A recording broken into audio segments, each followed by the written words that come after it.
오늘 하나님께서 우리에게 주신 은혜의 말씀은 고린도후서 3장 17절입니다. 함께 봉독합니다. 주의 영이 계신 곳에는 자유함이 있느니라. 오늘 말씀의 제목은 죄와 죽음으로부터의 자유입니다. 선포되는 말씀을 통해 하나님의 은혜를 경험하는 시간이 되기를 소망합니다. 여러분, 세상 모든 인간은 자기 선행 때문이 아니라 하나님의 함께 해주심으로써 복을 누리도록 지음받았어요. 그러나 아담의 타락 후 인류는 복의 근원이 되시는 하나님을 멀리합니다.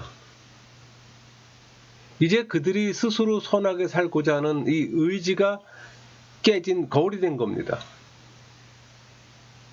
여러분, 성경은 인간에게 하나님의 형상으로 지음받았다고 증거해요. 그게 창세기 1장 27절 말씀이잖아요. 하나님이 자기 형상 곧 하나님의 형상대로 사람을 창조하시되 남자와 여자를 창조하시고, 그러나 인간의 능력이 근본부터 근절되어야 하나님의 권능이 인간 안에 역사할 수 있어요. 이것은 종교의 근본인 동시에 우리에게 가장 유익한 겁니다. 그 자유의지는 오직 범죄하기 이전에 아담에게만 한정해 사용할 수가 있는 용어예요.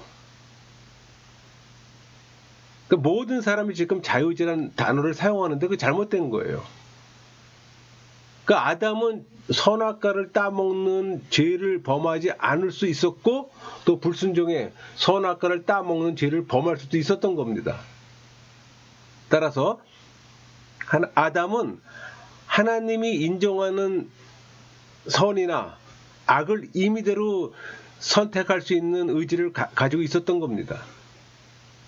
그러나 아담은 죄를 범한 이후부터 하나님께서 인정하시는 이 선을 선택할 수 있는 자유를 상실했어요. 그러니까 죄의 싹으로 사람을 죽게 하였고, 또 그 결과 하나님께서 인정하시는 선에 대해서는 전적으로 무능력한 상태에 빠집니다. 왜냐하면 믿음으로 죄를 해결하지 못한 상태에서 이루어지는 모든 의지 활동은 하나님이 볼 때 다 죄예요. 그게 로마서 14장 23절 말씀이잖아요. 의심하고 먹는 자는 정죄되었나니 이는 믿음을 따라하지 아니하였기 때문이라. 믿음을 따라하지 아니하는 것은 다 죄니라. 그러므로 범죄한 이후에 아담은 자유의지 대신에 오로지 죄를 향해 끌려다니는 노예 의지만을 가지게 됩니다. 이런 아담의 노예 의지는 그의 후손들에게 그대로 이어졌어요. 여러분에게도. 그래서 사람들은 나면서부터 본질상 죄의 종으로 태어난다고 말하는 겁니다. 여러분, 자유의지는 성경에 없는 말이에요. 자유의지는 세상 철학자들이 하는 말입니다. 그러니까 세상 철학에서 자유의지의 의미는 인간은 자기 의지를 자유로 결정할 수 있다고 주장하는 이론이에요. 그러니까 철학 이론을 성경 교리에 접목시켜서 하나님께서 자유의지를 주셔서 의를 행하기도 하고 죄를 짓기도 한다는 겁니다. 그러나 정통 개혁주의 교리와는 거리가 먼 이단적 사상입니다.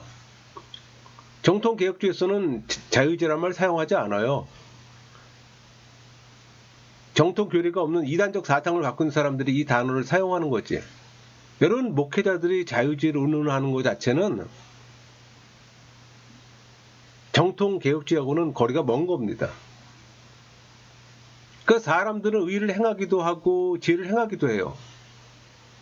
근데 철학자들은 자유의지가 있어 모든 일을 바르게 선택함으로 인간의 행복은 전적으로 자유의지에서 나온다고 주장합니다. 아주 잘못된 주장이죠. 그래서 이 정통 개혁주의 교리에서는 인간은 이 타락한 성품에 끌려다니는 노예라고 단정을 합니다. 우리 로마서 5장 12절, 그러므로 한 사람으로 말미암아 죄가 세상에 들어오고 죄로 말미암아 사망이 들어왔나니 이와 같이 모든 사람이 죄를 지었으므로 사망이 모든 사람에게 이르렀느니라. 그러니까 인간 이성은 원죄 때문에 손상되었고 의지도 비참한 노예 상태로 전락했어요. 그러니까 자유의지를 소유한 것이 아니라 노예 의지를 소유했던 겁니다. 여러분, 인간은 본성상 죄인이에요. 그걸 잊어서는 안 되는 겁니다. 근데 상당수의 많은 사람들은 그걸 잊고 살아요. 인간은 모두 악해요. 인류는 모든 죄의 멍에를 짊어지고 사는 겁니다. 죄의 권세하에 억눌려 있다면 인간 의지 역시 강한 쇠사슬에 묶여있는 거나 마찬가지예요. 죄단 본성을 갖고 있는 그 자유의지가 무슨 의미가 있겠습니까? 악한 의지가 무슨 의미가 있겠어요? 근데 자유주의 운운한 자체가 우스운 거죠. 왜 인간에게 자유의지가 없는지, 죄가 자유주의를 어떻게 강탈했는지 알기 위해서 영혼의 기능을 알아야 합니다. 여러분, 이 죄는 인간의 마음과 심령에 영향을 줍니다. 우리 영혼에는 지성, 오성, 이성으로 구성되어 있잖아요. 또 오성은 영혼의 지도자고, 오성의 또 명령에 의해서 심령에 있는 의지는 늘 관심을 갖고 오성은 의지의 영향을 이끕니다. 그러니까 우리가 보통 얘기하는 지정의라는 게 있잖아요. 이 지정의는 영혼에 있고 이 지성이 탁월성을 나타내므로 힘을 발휘한다면 덕스럽고 최선의 길잡이가 된다고 주장해요. 여러분, 그러나 사람의 자연적인 은사는 부패되었어요. 초자연적인 은사는 제거된 겁니다.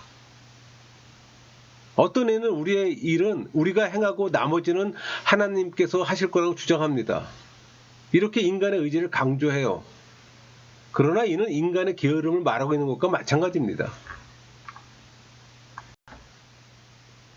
여러분, 어거스틴은 자유주의를 노예의지라고 불렀어요. 그러니까 성령만이 인간의 의지를 자유롭게 합니다. 그러니까 모든 의지가 하나님의 은혜로만 자유롭다는 걸 의미하는 거예요. 여러분, 살려주는 영의 임재는 자유를 가져다 줍니다. 율법이 명령할 때 그분의 의를 성취할 수 없지만 성령의 도움으로 힘을 얻어 의지를 복종시킬 수 있음을 의미하는 거예요. 이런 의미에서 우리 고린도후서 3장 17절 주의 영이 계신 곳에는 자유함이 있느니라, 이 말씀을 이해할 수가 있는 겁니다. 주님의 영이 있는 곳에는 복음으로 말미암아 자유함이 있어요. 여기서 자유는 율법의 어떤 지배하에서 죄와 죽음으로부터의 자유를 가리키는 겁니다.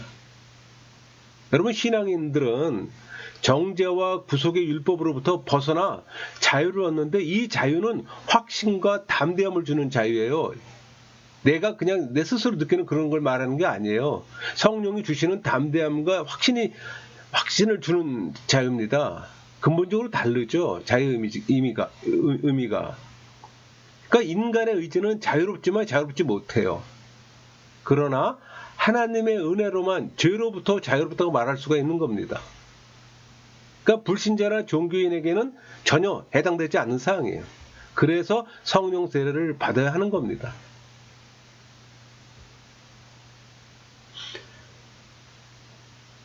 그러니까 자신의 권리에서 벗어나는 것을 자신에게 돌리면 거짓 확신으로 자신을 상실하게 되는 거예요. 그 결과 하나님의 영예를 가로채므로 자기도 모르게 가장 불경건의 죄를 짓게 되는 겁니다.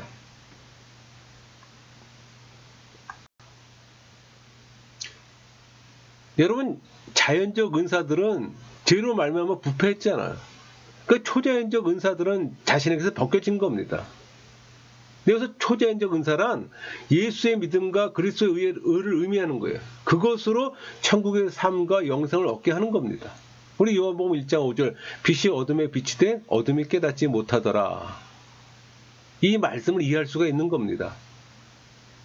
성령의 빛은 지금도 성령의 역사를 통해 성도들에게 비추며 또 생명을 부여해요. 그뿐 아니라 이 빛의 군사로서 어둠의 세력과 끝까지 투쟁하는 능력을 공급하고 있는 겁니다. 여러분, 인간의 영혼은 지성과 의지로 구분하잖아요. 하나님은 중심을 보세요. 중심을 보시는 하나님은 거듭나지 않은 사람의 행위는 선한 것으로 보지 않습니다. 그러므로 오직 거듭난 사람만이 진정한 자유의지를 갖게 되는 거예요. 이 거듭남은 전적인 하나님의 은혜입니다. 우리 가운데 선한 일을 행하시는 분은 오직 하나님이세요. 시작은 우리가 하고 하나님은 단지 도우시는 것이 아니에요.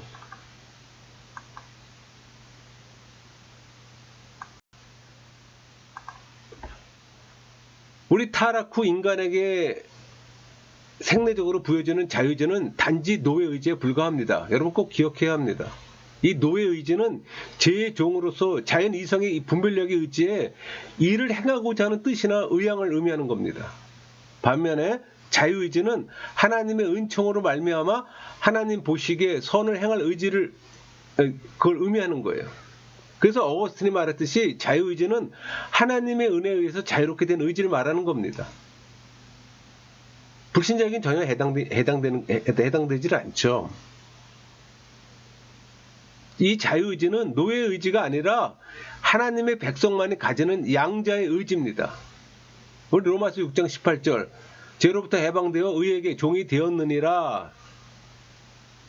그러므로 이 자유의지는 의의 종으로서 의의 메인 거듭난 사람의 의지예요. 그러니까 타락으로 이 초자연적 본능이 제거되었잖아요. 비록 자연적인 본성이 남아있다고 하나 그것마저도 심히 부패된 겁니다.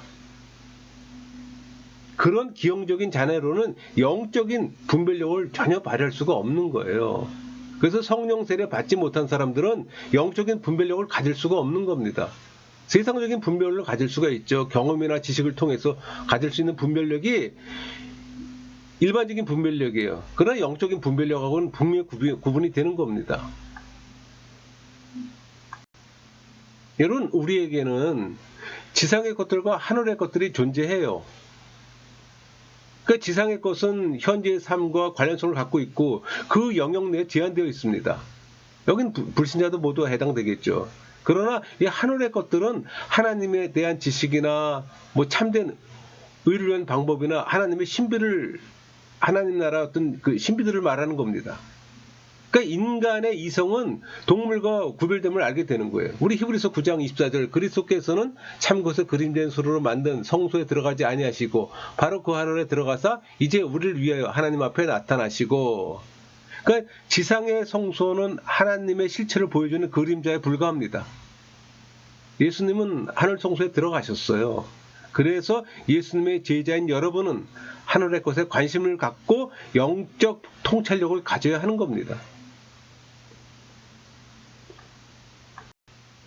여러분, 영적 통찰력이라고 말할 때 그거는 하나님을 아는 걸 말하는 겁니다. 그러니까 우리의 구원을 이루는 하나님의 자비를 아는 거예요. 또 율법에 따른 우리의 삶을 구성하는 법으로 구성되어 있다는 걸 여러분들이 기억해야 합니다. 그러니까 주님은 중생되지 못한 자가 무지로 자신의 어떤 불경건함을 숨기지 못하게 하기 위해서 그분의 신성을 어느 정도 맛보게 하신 겁니다. 그게 종교의 씨앗이에요. 또 다른 말로 양심이라고 얘기하는 겁니다. 모든 이에겐 다 있어요, 그게요. 불신자나 신앙인이나. 종교인, 다른 타 종교인들에게도 그게 있는 거예요. 그래서 여러분 뭐 기독교나 이슬람교나 불교나 그런 종교를 찾는 게 그 종교의 씨앗을 다 갖고 있기 때문에 종교를 선택하는 거예요. 바른 길을 걷지 못하기 때문에 그 길로 갈 뿐입니다. 여러분, 이 영적 통찰력으로 보면 인간의 이성은 진리를 향해 전진하지 못하고 올바른 견해도 가지지 못해요. 하나님이 어떤 분이시며 또 그분이 우리에게 어떤 분인지를 알 수가 없어요. 또 이런 진리에 최소한의 접근도 불가능합니다. 게다가 이런 진리를 향해 노력하지 않고 또 그것을 목적으로 삼지도 않아요. 우리 마태복음 15장 18절 19절을 볼까요? 입에서 나오는 것들은 마음에서 나오나니 이것이야말로 사람을 더럽게 하느니라. 마음에서 나오는 것은 악한 생각과 살인과 간음과 음란과 도둑질과 거짓 증언과 비방이니. 그러니까 원죄로 말미암아 모든 사람이 하나님 앞에서 전적 무능하고 부패하게 된 겁니다. 그럼에도 하나님은 선물을 주셔서 학술과 기회와 삶에 있어서 윤택감을 누리게 해요. 그러나 일반 은총만으로는 하나님의 존재와 하나님이 베푸시는 구원의 호의를 알 수가 없습니다. 단연코. 그러니까 지능이 높은 천재라도 이런 지식에 있어서는 무감각해요. 그러니까 인간의 이성은 죄 때문에 중상을 입었어요. 의지도 비참한 노예 상태로 전락을 한 겁니다. 이것을 인식하는 게 중요해요, 여러분. 인간의 의지란 본래부터 고장났어요. 고장난 의지가 그 자유의지라고 하는데 뭐 특별하겠습니까? 그래서 자유의지를 운운하는 것은 무지의 소치라고 말하는 겁니다. 여러분, 성령을 통해 선택된 자에게 하나님께서 주신 그 어떤 것에 부족하다는 것을 확신하더라도 주저할 이유가 없어요. 우리 고린도전서 12장 3절 성령으로 아니하고는 누구든지 예수를 주시라 할 수 없느니라. 우리 요한복음 3장 27절 만일 하늘에서 주신 바 아니면 사람이 아무것도 받을 수 없느니라. 이 말씀에 이해가 됩니까? 그래서 예수님께서 요한복음 6장 44절 나를 보내신 아버지께서 이끌지 아니하시면 아무도 내게 올 수 없으니 오는 그를 내가 마지막 날에 다시 살리리라 이렇게 말씀하신 겁니다. 그러니까 성령께서 마음의 길을 열어주지 않으면 그분을 전파하는 것도 성취되지 못합니다. 하나님 나라의 길 역시 성령의 조명으로 마음이 새로워진 자에게만 개방된 겁니다. 그러니까 육에 속한 자는 인간 본성에 의존함으로 하나님의 영적 신비를 이해할 수가 없는 거예요. 인간의 지식으로는 불가능한 겁니다. 여러분, 거듭나지 못하면 영적 지혜와 하나님의 은혜를 깨닫지 못해요.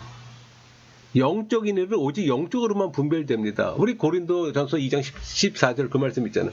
육에 속한 사람은 하나님의 성령의 일들을 받지 아니하나니 이는 그것들이 그에게는 어리석게 보이며 또는 그는 그것들을 알 수도 없나니 그러한 일은 영적으로 분별되기 때문이라. 하나님께서 지혜와 계시의 영을 주셔서 마음의 눈을 밝히셔야 합니다.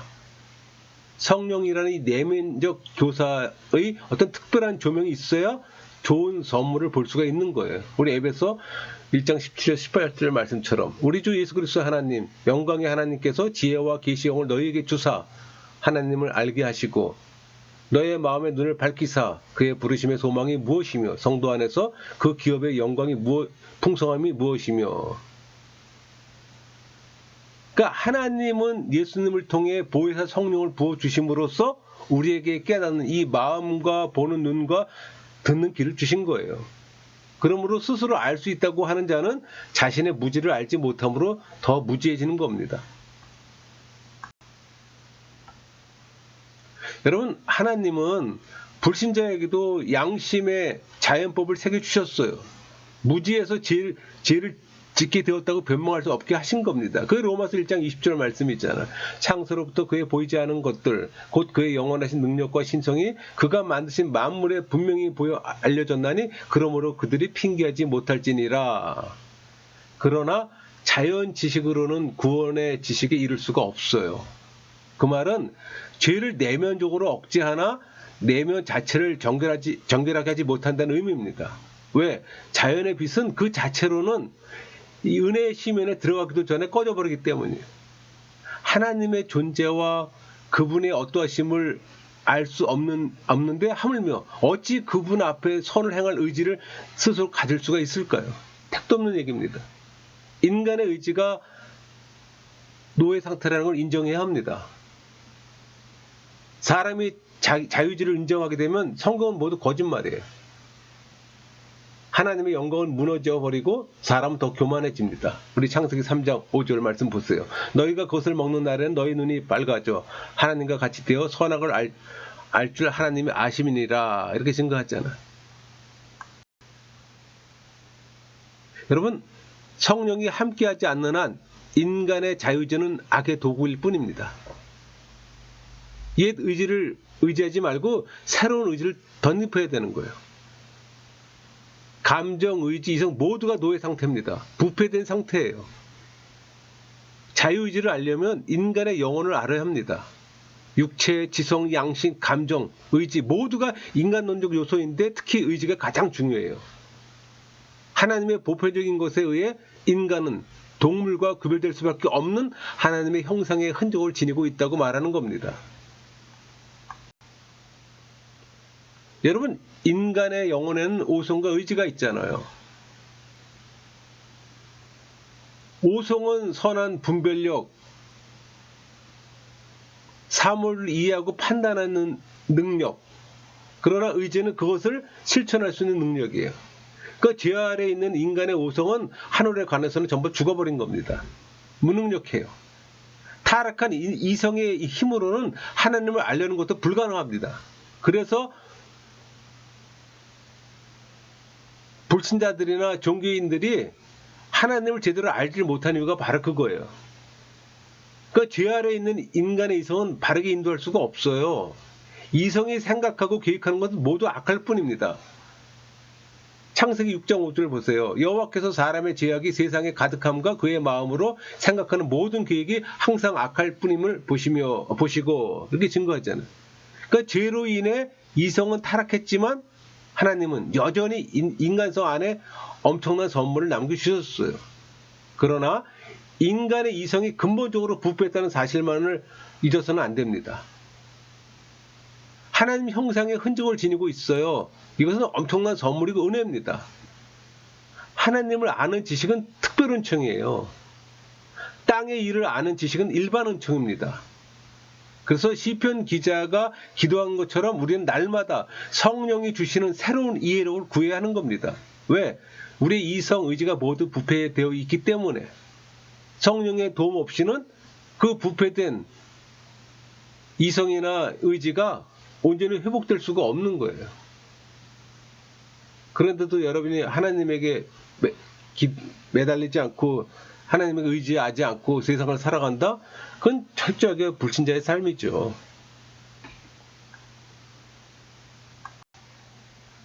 여러분, 사도 바울도 고백하기를 내가 원하는 바 선은 행하지 아니하고 도리어 원치 않는 악을 행한다고 말했잖아요. 그 원함은 있어요. 그렇지만 선을 행할 능력이 없다는 겁니다. 그게 로마서 7장 18절 19절 말씀이 있잖아요. 내서 곧 내 육신에 선한 것이 거하지 아니하는 줄 아노니 원함은 내게 있으나 선을 행하는 것은 없노라. 내가 원하는 바 선은 행하지 아니하고 도리어 원하지 아니하는 바 악을 행하는도다. 그러니까 성령의 은총이 아니면 의지는 악을 선택할 수밖에 없어요. 영혼은 구원에 이르는 어떤 능력도 가지고 있지 않습니다. 구원에 이르는 능력은 오로지 하나님에게만 있는 거예요. 그러니까 우리의 이성은 기만과 어려움 등을 당해 넘어질 줄 아주 연약해요. 세상에 많은 사람들이 뭐 슈퍼맨이니 나는 강하다 이런 얘기들 하시는데 아니에요. 모르고 하는 얘기입니다. 인간의 공허한 이성에 대해 사도 바울이 말하는 게 그 로마서 7장 18절 19절 말씀이 있잖아요. 그래서 창세기 6장 5절 여호와께서 사람의 죄악이 세상에 가득함과 그의 마음으로 생각하는 모든 계획이 항상 악할 뿐임을 보시고 이렇게 증거하는 겁니다. 모든 이가 다 악해요. 선을 가진 이가 아무도 없습니다. 그런데 사람에게 의지해요? 사람에게 무엇을 의지합니까? 무엇을 얻으려고? 여러분, 성령 세례 받은 사람만이 선을 향하는 열망을 덧입게 됩니다. 사람의 자연적 은사는 부패되었어요. 초자연적 은사는 모두 제거된 겁니다. 여러분, 하나님 중심을 보세요. 우리 사무엘상 16장 7절 여호와께서 사무엘에게 이르시되 그의 용모와 키를 보지 말라. 내가 이미 그를 버렸노라. 내가 보는 것은 사람과 같지 아니하나니 사람은 외모를 보거니와 나 여호와는 중심을 보느니라 하시더라. 여러분들 너무 잘 알고 있는 말씀 구절 있잖아요. 여기서 외모는 히브리어로 아인입니다. 눈이의 눈, 육신의 눈을 가리키는 겁니다. 중심은 히브리어로 레브예요. 직역하면 마음, 하트를 말하는 겁니다. 그 마음의 눈을 가리키는 거예요. 그래서 이 원문의 뜻에 맞춰 이 본절을 다시 해석하면 사람은 육신의 눈으로 보거니와 여호와는 마음의 눈으로 보느니라 그 얘기예요. 이 말은 이것은 그 사람을 판단하는 기준에 있어서 인간의 척도와 하나님의 척도가 여러분 이 노예 의지는 그 제 노예들이 이성의 분별력에 의지해서 일을 행하고자 하는 뜻이나 의향을 말하는 겁니다. 반면에 자유의지는 하나님의 은총으로 말미암아 하나님 보시기에 선을 행할 의지를 의미하는 거예요. 그래서 자유의지는 하나님 은혜에 의해서 자유롭게 된 의지를 말하는 거예요. 그러니까 성령 세례를 받지 않은 사람에게는 전혀 해당되지 않은 단어예요. 자유의지는. 그들에게는 자유의지라고 말하는 게 아니라 노예의지라고 얘기를 해야 되는 거예요. 하나님의 백성만이 가지는 친자녀의 의지를 말하는 겁니다. 이 자유의지는.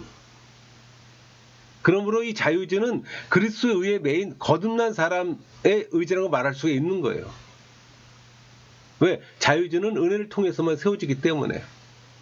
이 자유의지는 죄를 지을 수밖에 없는 타락한 인류의 보편적인 노예의지입니다. 우리가 말하는 자유의지는 하나님 앞에서 선을 행하고자 하는 이 거듭난 성도의 의지를 말하는 거예요. 분명한 구별이 있죠. 근데 그런 의미의 행간의 의미를 알지를 못하고 그 공통적으로 같이 쓰고 있는 거예요. 그 자체가. 그러니까 분명히 구별을 하려면 자연의지, 자유의지라고 구분을 해야 되는 거예요. 여러분, 신앙인은 진정한 자연으로서 우리 요한복음 15장 5절 나는 포도나무에 너희는 가지라 그가 내 안에 내가 그 안에 거하면 사람이 열매를 많이 맺나니 나를 떠나서는 너희가 아무것도 할 수 없음이라. 여기서 나를 떠나서는 너희가 아무것도 할 수 없음이라고 주님의 음성이 들립니다. 반면에 불신자는 아무것도 할 수 없다는 자조 아니면 무엇인지 할 수 있다는 이 자만에 빠지는 거예요. 그러니까 자유의지는 신앙인이 무엇이든지 주님의 이름만 구하면 주님의 행하심을 믿고 행하고자 하는 의지를 말하는 거예요. 우리 요한복음 14장 13절 14절 말씀처럼 너희가 내 이름으로 무엇을 구하든지 내가 행하리니 이는 아버지로 하여금 아들로 말미암아 영광을 받으시게 하려 함이라. 내 이름으로 무엇이든지 내게 구하면 내가 행하리라. 여러분, 자유의지는 인간 스스로가 할 수 없다, 할 수 있다가 아닙니다. 그것은 주님의 은혜로 능치 못함이 없다고 하는 겁니다. 진정한 자유의지를 누리게 되는 제일의 덕목은 겸손이에요. 이 자유의지는 신앙인이 그리스도의 의를 분별하고 선택하고 따르고자 하는 의향이에요. 그 의향은 원함과 행함 모두가 관련되는 겁니다. 그래서 이 자유의지는 오로지 성령의 자극에 따라서만 영적으로 발동하는 거예요. 여러분, 영혼은 자연의 아니라 중생으로 기인합니다. 그래서 영혼의 작용은 신앙인과 불신자가 명확히 구별되는 거예요. 그러니까 중생의 결과는 자유의지 회복이 아니라 그 이상인 진정한 자유를 확보하는 겁니다.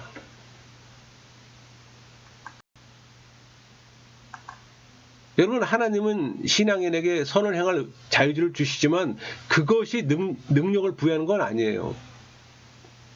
신앙인은 자유의지가 회복되나 의지대로 행하는 능력을 하나님으로부터 받지 않으면 스스로 아무것도 할 수가 없는 존재입니다.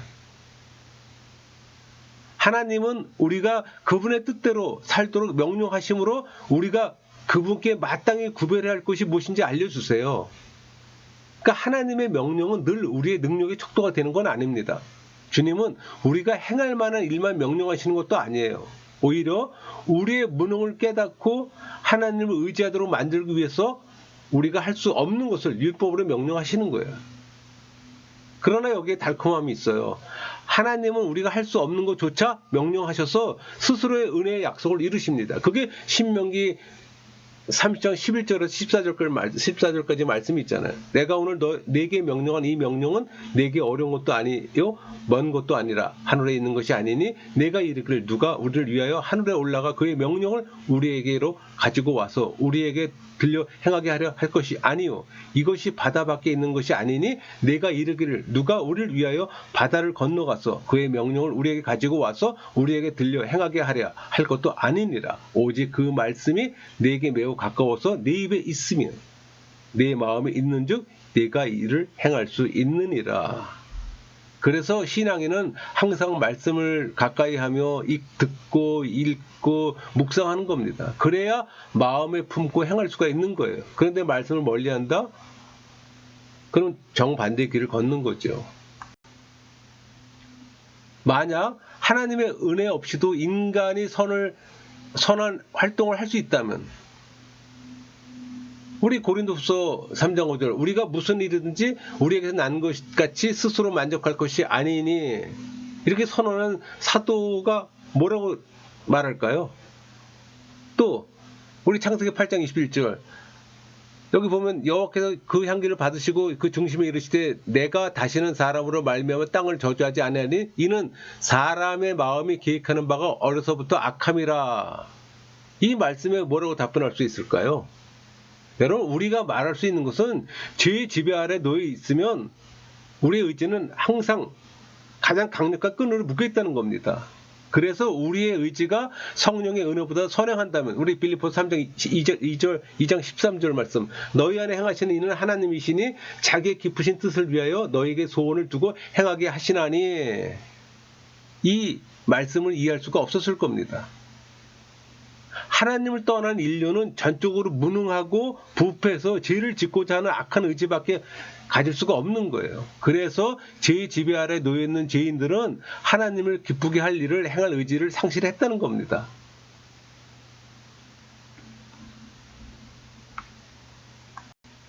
정리할게요. 죄로 인해 인간은 타락해 올바른 영적 기능을 발휘할 수가 없습니다. 이성과 의지가 있지만 타락한 이성은 자신에게 유익한 걸 추구해요. 객관적이고 영적인 것을 찾을 수도 없고 무기력합니다. 그 의지 역시 이 감정에 감화된다고 하지만 너무나 일시적이고 순간적이고 우발적이에요. 그러니까 타락을 인정하지 않고 자유롭기를 원하는 인간의 욕망은 하나님의 법에 순종하는 것을 만족하지 않아요. 하지만 인간에 대한 지식은 자신이 얼마나 무능한지를 깨닫는 겁니다. 이런 깨달음은 곧 겸손해 하나님에게만 영광을 돌리게 되고 순종에 이르게 되는 거예요. 여러분, 하나님은 이런 깨달음을 위해 특별한 은혜를 베푸세요. 그러니까 성령의 은혜나 조명이 아니면 그 누구도 영적 진리를 깨달을 수 없는 겁니다. 아니, 불가능해요. 이걸 깨닫는 것이 축복이에요. 오늘 여러분이 말씀을 통해 이걸 깨닫기를 소망합니다. 이것을 깨닫게 되면 하나님과의 관계 개선은 저절로 이루어져요. 힘들게 노력할 필요 없습니다. 그것을 경험하는 여러분 모두가 되기를 소망합니다. 말씀을 마치겠습니다.